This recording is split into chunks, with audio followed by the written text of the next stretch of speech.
Com a sabedoria de eras e o pó de lendas em minhas vestes, a saga de Tâneor, o senhor do submundo, atinge seu ápice e se revela em sua totalidade. Era uma vez, nas profundezas proibidas de um reino onde a luz do sol ousava apenas como uma memória distante, e as estrelas eram apenas cintilações perdidas em um céu de basalto, existia um artesão de um tipo peculiar. Chamava-se Tâneor, um mestre ferreiro, mas suas mãos não moldavam arados para o campo ou espadas para reis que buscavam honra. Não. Elas moldavam a própria essência da perdição, forjando armaduras para os demônios que governavam as sombras, revestindo suas formas monstruosas com couraças de puro terror. A cada golpe de seu martelo, o metal uivava, não de dor, mas de uma aceitação sombria de seu propósito. Sua oficina era um espetáculo macabro e eterno, um santuário para a escuridão. A fornalha rugia como uma besta faminta, sua boca incandescente pintando as paredes de rocha escura com tons de laranja e vermelho tão vibrantes que pareciam gritar em um coro silencioso. O metal derretido, gotejando em poças fumegantes, era como sangue incandescente, refletindo o brilho do inferno em cada gota que se solidificava em um suspiro de fumaça. As sombras dançavam, alongando-se e distorcendo-se com cada movimento preciso e cansado de Tâneor, cada respiração pesada. Elas assumiam por um breve instante as formas grotescas e imponentes de seus clientes infernais, suas silhuetas colossalmente projetadas nas paredes como presságios mudos de pactos antigos e obrigações forçadas. O ar era denso, carregado com o cheiro sufocante de enxofre, o cheiro pungente de metal queimado e um toque subjacente de algo mais sinistro e etéreo, algo que parecia vir de almas presas no próprio tecido do éter. Era um aroma que se tornara o perfume de sua existência, uma fragrância de desespero e servidão. Tâneor trabalhava com uma eficiência quase mecânica, seus músculos tensos sob o couro grosso da armadura de ferreiro, o suor escorrendo por seu rosto marcado pela fuligem e pelo tempo. O martelo subia e descia em um ritmo hipnótico e monótono, uma batida que parecia ecoar o pulsar do próprio submundo, o martírio de cada martelada ressoando até os ossos. Ele conhecia cada dobra, cada aresta, cada ponto fraco e forte das criaturas que servia, como um carrasco conhece a anatomia de suas vítimas, como um médico conhece os males de seus pacientes. Contudo, uma semente de desassossego, pequena e quase imperceptível a princípio, brotou no coração de Tâneor, não de fé em algo superior, mas de uma exaustão profunda e crescente, uma lassidão de espírito que pesava mais que o próprio martelo. Talvez fosse o eco distante e persistente dos sussurros das almas perdidas, aprisionadas nas armaduras que forjava para os demônios, clamando por um fim. Ou talvez o simples cansaço milenar da servidão, uma corrente invisível que o prendia ao abismo, a qual ele havia se resignado por éons. O ar era denso, carregado com o cheiro sufocante de enxofre, o cheiro pungente de metal queimado e um toque subjacente de algo mais sinistro e etéreo, algo que parecia vir de almas presas no próprio tecido do éter. Era um aroma que se tornara o perfume de sua existência, uma fragrância de desespero e servidão. Tâneor trabalhava com uma eficiência quase mecânica, seus músculos tensos sobre o couro grosso da armadura de ferreiro, o suor escorrendo por seu rosto marcado pela fuligem e pelo tempo. O martelo subia e descia em um ritmo hipnótico e monótono, uma batida que parecia ecoar o pulsar do próprio submundo, o martírio de cada martelada ressoando até os ossos. Ele conhecia cada dobra, cada aresta, cada ponto fraco e forte das criaturas que servia, como um carrasco conhece a anatomia de suas vítimas, como um médico conhece os males de seus pacientes. Contudo, uma semente de desassossego, pequena e quase imperceptível a princípio, brotou no coração de Tâneor, não de fé em algo superior, mas de uma exaustão profunda e crescente, uma lassidão de espírito que pesava mais que o próprio martelo. Talvez fosse o eco distante no silêncio ensurdecedor de sua forja, apenas quebrado pelo zumbido do calor e o estalo ocasional do carvão ardente. Ele começou a sonhar com outra criação, uma que não selaria o destino dos condenados, mas que os libertasse de sua agonia e, por consequência, a ele mesmo de sua própria prisão. Uma espada. Não uma lâmina comum, forjada para a honra ou a glória em campos de batalha mortais, mas uma arma de poder inimaginável, capaz de rasgar o tecido da escuridão e, quem sabe, até mesmo destruir os próprios demônios que ele servia, um por um. A ideia era uma heresia monumental, um desafio direto e impensável à sua existência subserviente, um ato de traição suprema. Mas a obsessão consumiu-o com a força de um fogo infernal, mais quente do que qualquer fornalha. Tâneor não buscava a glória mortal, nem mesmo a redenção em um sentido divino. Seu desejo era mais profundo, mais perigoso, um desejo que beirava a autodestruição, ou talvez a transfiguração em algo além de sua compreensão. Ele queria romper o ciclo de servidão, mesmo que isso significasse se tornar aquilo que mais temia, uma criatura de poder tão vasto e terrível quanto as que ele agora servia, uma paródia de seus antigos mestres. Ele começou a pesquisar febrilmente, a ler os tomos proibidos que os demônios guardavam em suas fortalezas mais ocultas e secretas, roubando páginas e sabedoria profana de milênios, escondendo-a sobre o chão de sua oficina, longe de olhares curiosos. A cada página virada, com seus símbolos arcanos e runas esquecidas, a cada símbolo decifrado, a ambição crescia dentro dele, alimentada por um ressentimento silencioso que havia se acumulado ao longo de séculos, como um veneno lento e corrosivo. O que é a obediência para aqueles que não merecem? Ele murmurava para as chamas, a pergunta ecoando em seu crânio. O que é o destino, se não algo a ser forjado? A criação da lâmina consumiu-o de corpo e alma, até que restasse pouco de seu ser original. Tâneor abandonou seus outros trabalhos, ignorando os chamados urgentes dos demônios por novas couraças e apetrechos de guerra, dedicando cada fibra de seu ser, cada batimento de seu coração à forja da espada necroferro. Ele buscava materiais que nenhum mortal jamais havia tocado, que a própria terra havia rejeitado ou esquecido, minérios retirados de veias amaldiçoadas, sob montanhas que choravam cinzas vulcânicas, seu brilho opaco refletindo a desgraça. Éter solidificado de almas perdidas, capturado em frascos de obsidiana que zumbiam com energia, e até mesmo fragmentos do próprio coração pulsante de um demônio menor que ele havia subjugado em um ritual secreto e brutal, cujo sangue ainda manchava o chão de sua forja. Cada martelada ecoava como um trovão no abismo. Cada sopro na fornalha era um ato de fé e desespero, uma prece sussurrada aos deuses esquecidos do inferno, ou talvez a uma entidade ainda mais antiga e primordial. Ele queria romper o ciclo de servidão, mesmo que isso significasse se tornar aquilo que mais temia, uma criatura de poder tão vasto e terrível quanto as que ele agora servia, uma paródia de seus antigos mestres.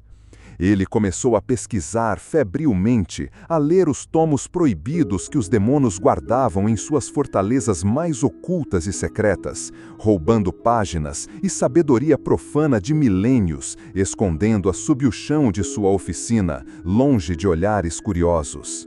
A cada página virada, com seus símbolos arcanos e runas esquecidas, a cada símbolo decifrado, a ambição crescia dentro dele, alimentada por um ressentimento silencioso que havia se acumulado ao longo de séculos, como um veneno lento e corrosivo. O que é a obediência para aqueles que não merecem? Ele murmurava para as chamas, a pergunta ecoando em seu crânio. O que é o destino, se não algo a ser forjado? A criação da lâmina consumiu-o de corpo e alma, até que restasse pouco de seu ser original. Taneor abandonou seus outros trabalhos, ignorando os chamados urgentes dos demônios por novas couraças e apetrechos de guerra, dedicando cada fibra de seu ser, cada batimento de seu coração à forja da espada necroferro. Ele buscava materiais que nenhum mortal... O metal cintilava com uma luz estranha e doentia, um brilho quase etéreo que parecia absorver a própria escuridão circundante, exalando um frio que sugava o calor da oficina, apesar do fogo incessante da fornalha. As sombras, antes dançarinas e maleáveis, pareciam agora se contorcer em agonia ao redor da lâmina em formação, recuando como se o poder incipiente da espada as ferisse, as queimasse. As sombras, antes dançarinas e maleáveis, pareciam agora se contorcer em agonia ao redor da lâmina em formação, recuando como se o poder incipiente da espada as ferisse, as queimasse. A empunhadura seria feita de ossos petrificados de uma criatura abissal, com um crânio retorcido formando o pomo, cujas órbitas vazias pareciam observar seu criador, envolta em couro de uma serpente das profundezas, cujas escamas mantinham um toque de magia e veneno. À medida que a espada tomava forma, Taneor sentia sua própria essência se esvair, como se cada gota de suor e sangue derramada na forja alimentasse a própria arma, tecendo sua alma no metal, criando uma ligação inquebrável. Seus olhos se tornaram fundos e injetados de sangue, sua pele pálida como a morte, e sua figura, antes robusta e musculosa, agora era magra e esquelética, quase um espectro de si mesmo.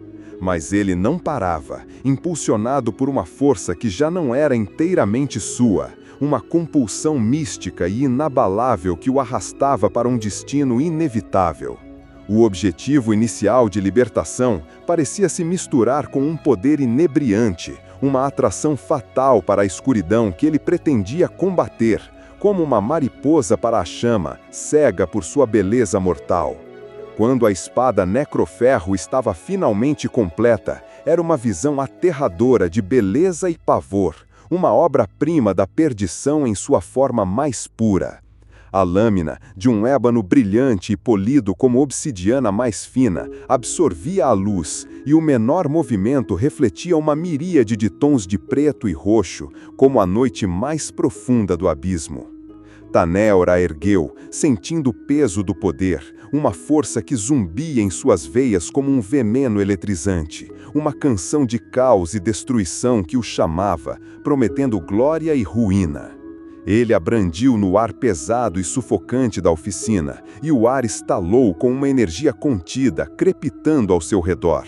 A fornalha, que antes rugia com vida, pareceu empalidecer e encolher, e as sombras fugiram para os cantos mais remotos da caverna, como crianças assustadas fugindo de um pesadelo.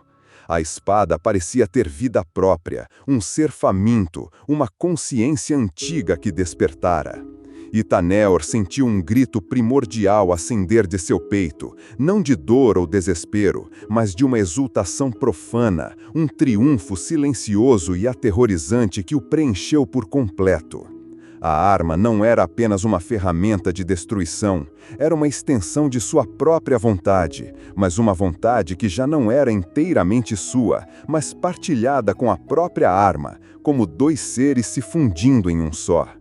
Ele começou a ouvir sussurros, vozes antigas e sedutoras que prometiam poder ilimitado, domínios esquecidos e legiões de sombras curvando a sua palavra, um império de trevas a seus pés. A mente de Théinor, já exausta e distorcida pela sua obsessão e pela influência corrosiva da espada, cedeu aos encantos, como uma rocha desgastada pela maré implacável. Ele estava pronto para a batalha, mas a batalha que travaria seria contra si mesmo e contra o próprio destino que ele havia ousado desafiar. Com a espada Necroferro em punho, Théinor deixou sua forja, não para confrontar os demônios como um libertador de almas, mas como um pretendente ao seu trono, um novo predador no topo da cadeia alimentar infernal. Ele marchou pelas terras sombrias do submundo, um espectro de poder e perdição, sua figura imponente avançando em meio ao silêncio opressor das profundezas. Cada demônio menor ou maior que se atrevia a cruzar seu caminho era aniquilado com uma facilidade aterrorizante, suas essências etéreas sendo absorvidas pela lâmina que crescia em poder a cada vitória, tornando-se mais escura, mais faminta, quase insaciável. Os murmúrios na mente de Théinor tornaram-se rugidos de triunfo. E seus olhos, antes meramente cansados e cinzentos, ardiam agora com uma chama profana, um brilho vermelho e malévolo que parecia consumir tudo à sua frente. Sua forma mortal começou a se transfigurar de maneiras horríveis e gloriosas, sua pele esticando-se e escurecendo até se tornar um ébano brilhante, chifres pontiagudos e retorcidos brotando de sua testa, e suas mãos se transformando em garras afiadas como navalhas, suas unhas estalando e endureciam. Ele não era mais Théinor, o ferreiro humano. Era algo novo, algo antigo, a personificação da escuridão que ele havia buscado destruir, uma abominação nascida da própria escuridão, com a qual agora se fundia. Sua jornada não era mais de redenção, mas de ascensão, um caminho pavimentado com os ossos de seus antigos mestres e as cinzas de suas fortalezas. As fortalezas demoníacas caíam uma a uma diante de seu avanço imparável, suas defesas mágicas se estraçalhando sob o poder da Necroferro como vidro sob um martelo. No clímax de sua sangrenta ascensão, Théinor confrontou o próprio Lorde Demônio, Asmodan, o tirano ancestral que governava aquele reino infernal há incontáveis milênios, um ser de puro terror e poder imensurável. A batalha foi um cataclismo de sombras e chamas, um choque de vontades titânicas que abalou os próprios alicerces do submundo, rasgando o véu entre as dimensões, fazendo o próprio tempo tremer. Relâmpagos de energia arcana rasgavam o ar denso e fétido, o chão tremia sob os golpes poderosos de ambos os titãs, e o som dos golpes da espada Necroferro era como o lamento de almas torturadas, um grito primoginal que ecoava pelas abóbadas rochosas do abismo, um som que preenchia o vazio com angústia. O Lorde Demônio, com sua forma colossal e suas asas de couro rasgado que obscureciam os céus, rugia e ria de Théinor, chamando-o de tolo, de escravo que ousava levantar a mão contra seu mestre, desdenhando de sua ousadia com escárnio. Você é apenas um parasita, uma ferramenta que se rebelou! Bradava Asmodan, sua voz trovejando. Pensa que a força que o impulsiona é sua? É a minha, tolo! A escuridão que o consome é a que eu forjei! Mas Théinor, ou o que restava de sua humanidade, não vacilou. A espada era sua voz, sua fúria, sua nova identidade. E cada golpe era carregado com o peso de sua nova natureza. Um poder que superava tudo o que Asmodan já havia enfrentado. Um poder forjado na própria essência do abismo.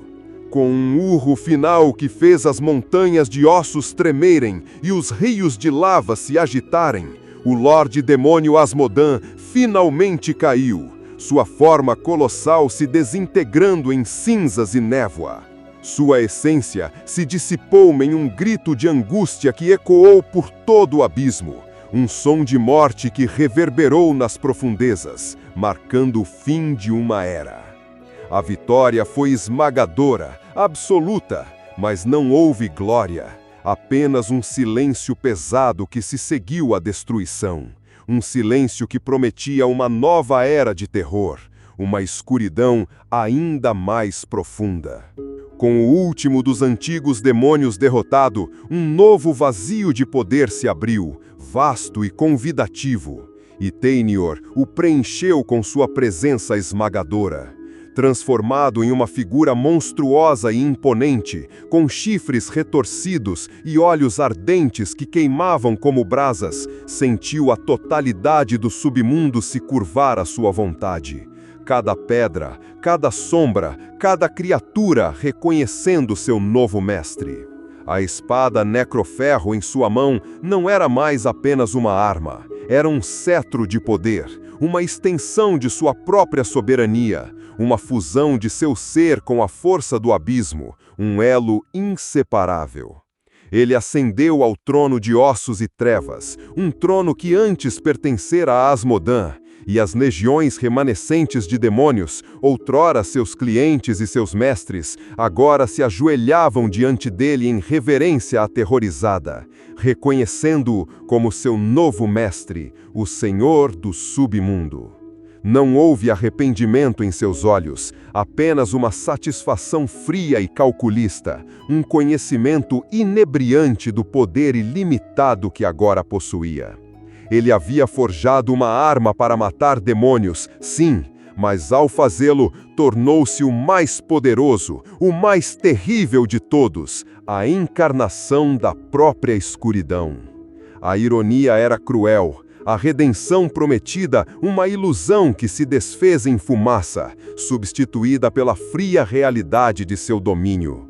Ele era agora o senhor do submundo, e as sombras que antes o serviam como um escudo, agora eram suas servas leais, espalhando seu domínio por todas as profundezas, por todos os reinos que ousassem desafiá-lo. A espada, sua criação e perdição, repousava em sua mão, uma extensão de seu novo e terrível destino, um símbolo de sua ascensão do ferreiro ao monarca das trevas, para sempre atado ao inferno que um dia ele sonhou destruir e agora governava. Não houve arrependimento em seus olhos, apenas uma satisfação fria e calculista, um conhecimento inebriante do poder ilimitado que agora possuía. Ele havia forjado uma arma para matar demônios, sim, mas ao fazê-lo, tornou-se o mais poderoso, o mais terrível de todos, a encarnação da própria escuridão.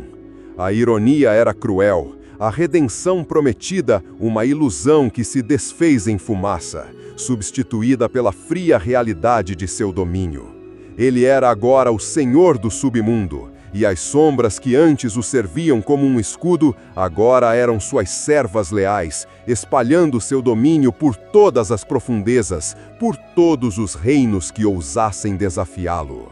A espada, sua criação e perdição, repousava em sua mão, uma extensão de seu novo e terrível destino, um símbolo de sua ascensão do ferreiro ao monarca das trevas, para sempre atado ao inferno que um dia ele sonhou destruir e agora governava.